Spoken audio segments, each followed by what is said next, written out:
Tout est en train de nous proposer un plan digne des plus grands noms de Chine et prend déjà l'ascendant sur l'état de Han alors que les combats n'ont même pas encore commencé.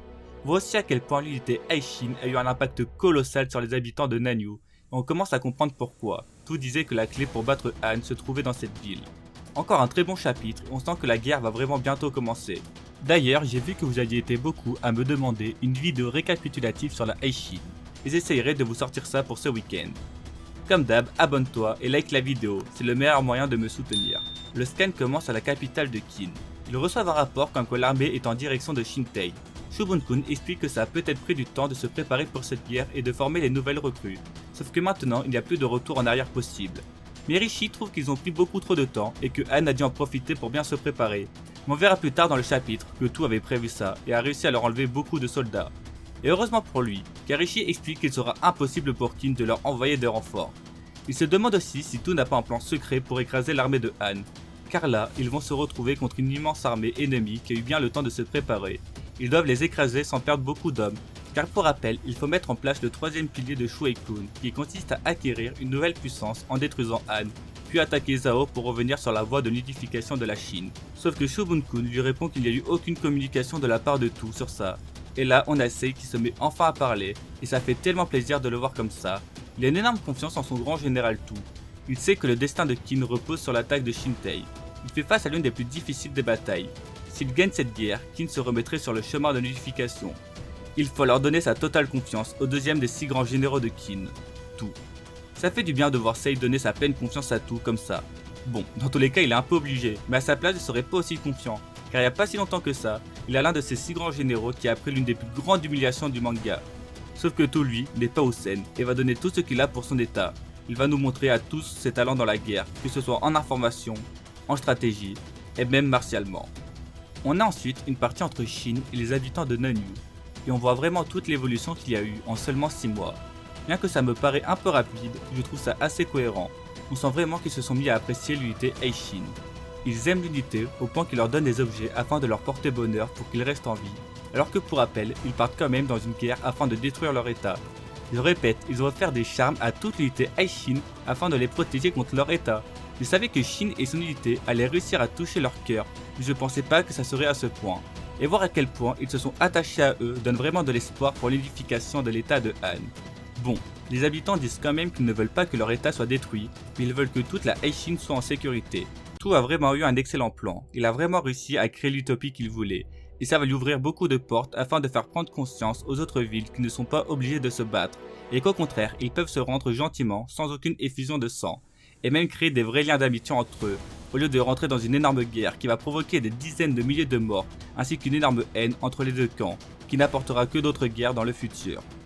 Puis on voit que même Monkey, prêt à poignarder Shin en public, a été le premier à changer d'avis et a même parcouru toute la ville en secret, afin de persuader de nombreux groupes de soldats hostiles à Qin à l'intérieur du château. Il leur disait que Qin n'était pas de mauvais envahisseurs, il leur a même demandé de déposer leurs lames de haine pour un moment. Il s'est même fait frapper pour ça, mais a continué. Shin a vraiment réussi à toucher son cœur. Tout avait raison, c'était lui le meilleur choix afin de créer l'utopie qu'il voulait. Et leur discussion se finit avec Shin qui lui promet un dîner ensemble, si jamais ils venaient à se recroiser. Et ce serait magnifique que ça arrive. On voit ensuite Tout donner ses dernières directives avant de quitter la ville et la laisser à Gukei et Ryuan. Tout demande d'ailleurs à ce dernier comment il se sentait. Il répondit que s'il gagnait, Han sera détruit et il ne veut pas que ça arrive, mais il ne veut pas non plus que Tout tombe au combat. Comme d'ailleurs beaucoup d'habitants de Nanyu. Et bien que Tout et Shin ont énormément apporté pour cette utopie, il ne faut pas oublier l'importance capitale qu'a eu Ryuan.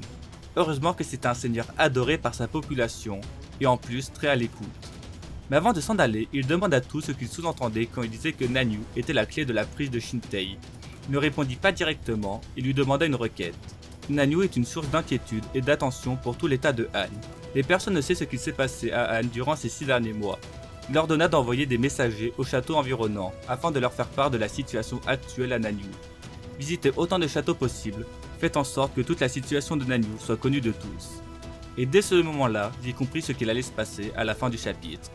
On voit vraiment que Tout avait tout prévu depuis le début, et je pense que c'est qu'une petite partie de son plan.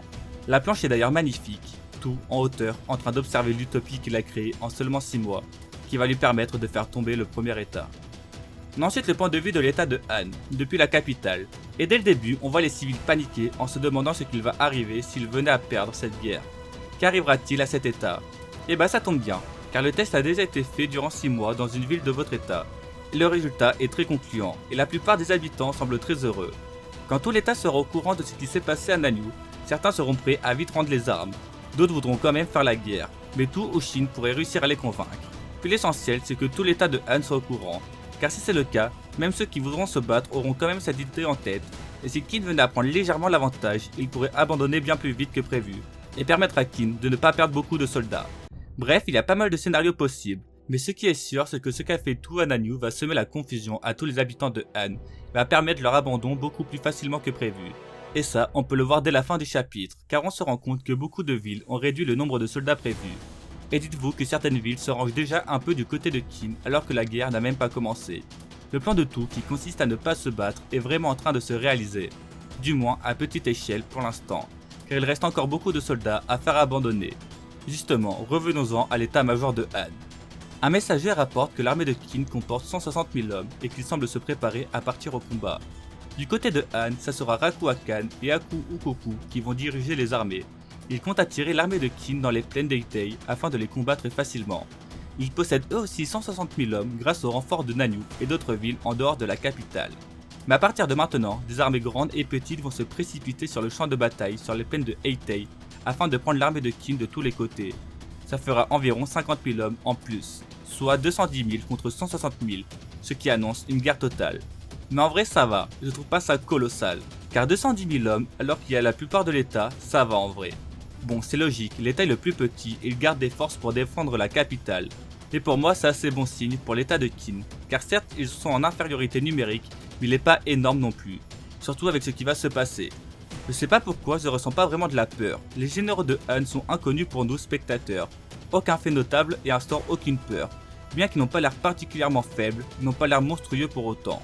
Surtout que l'état de Han est l'un des états les plus faibles et leurs soldats sont sans doute moins expérimentés que beaucoup de soldats de Qin. Bon après le problème de Qin c'est qu'ils ont eu beaucoup de nouveaux soldats, mais ils ont eu au moins 6 mois d'entraînement intensif et les soldats d'élite de tout Eishin ont pas mal d'expérience. J'ai quand même beaucoup aimé quand Raku Akan s'est motivé. Nous allons démontrer la puissance martiale de Han. Le moment venu, même le silencieux Han montrera ses crocs d'or, et avec ses crocs, nous prendrons la tête du général Tu. Et nous montrerons à toute la Chine la véritable terreur de l'armée de Han, qui a été cachée jusqu'à présent. Nous allons montrer à tout le monde ce qui se passe lorsque l'on tente de conquérir Shintei. Nous allons écraser l'armée de Tu et l'enterrer dans les plaines d'Eitei. Ça me fume, il parle vraiment comme s'il avait l'armée la plus terrifiante de Chine. Ça me tue quand il dit « Nous montrerons à toute la Chine la véritable terreur de l'armée de Han, qui a été cachée jusqu'à présent. » Alors que leur état survit uniquement car ils vendent des informations, et que si un état les attaque, d'autres vont venir les aider. Enfin bref. Le moment de la clim arrive. Des messagers arrivent avec des rapports de plusieurs villes. Les deux châteaux, Ushu et Shubi, avaient prévu d'envoyer 5000 soldats chacun dans les plaines d'Eitei, mais finalement, ils n'en enverront que 1000. De même pour Sanyu et Sanseki qui avaient promis d'en envoyer 500, mais au final, ils en enverront aucun. Et là on peut voir la panique s'afficher sur les hommes de Han ainsi que de la colère, et notamment sur le chancelier qui ne comprend pas comment c'est possible. Mais c'est pas fini, car d'autres rapports du même genre arrivent, mais Yoko comprit rapidement quelque chose. Tous les châteaux qui hésitent à envoyer des soldats sont des châteaux proches de Nanyue. Nous, on comprend rapidement que c'est grâce au message que Tu a envoyé aux villes proches. Ils ont compris la situation de Nanyue et ont alors voulu se ranger du côté de Qin en cas de victoire de leur côté, car les habitants de Nanyue ont réussi à les convaincre. Certains me diront pourquoi ne pas en envoyer 0 au lieu de juste réduire drastiquement les soldats envoyés. Je pense que c'est juste que certains des soldats veulent absolument aller défendre leur capitale. En tout cas, tout commence vraiment cette guerre avec un coup de maître. Pour l'instant, sur les 50 000 hommes, déjà 10 000 ont refusé de venir. Mais ça, c'est ce qu'on sait pour l'instant, car d'autres messagers risquent d'arriver. Et ça se trouve, certaines villes vont même n'envoyer aucun message. Et à tout moment, Tu va réussir à fausser certaines informations qui vont parvenir à Han. Tu nous montre depuis le début à quel point il sait manier l'information. Il avait promis de se lancer dans une guerre psychologique, et je crois qu'on est en plein dedans. Car là, les soldats de Han vont être dans une grande incompréhension et vont se demander pourquoi ils se sont fait trahir. Sont-ils encore loyaux ou sont juste forcés par Tu à ne pas venir à cause de menaces? Bref, le trouble est installé et Tu commence cette guerre avec un grand avantage. À voir comment Han va répondre. Dites-moi en commentaire ce que vous avez pensé du chapitre. Perso, c'est mon anniversaire et ça fait plaisir d'avoir un scan comme ça pour le fêter. Abonne-toi et like la vidéo aussi, ça ferait plaisir. Sur ce, bonne journée et vive Kingdom.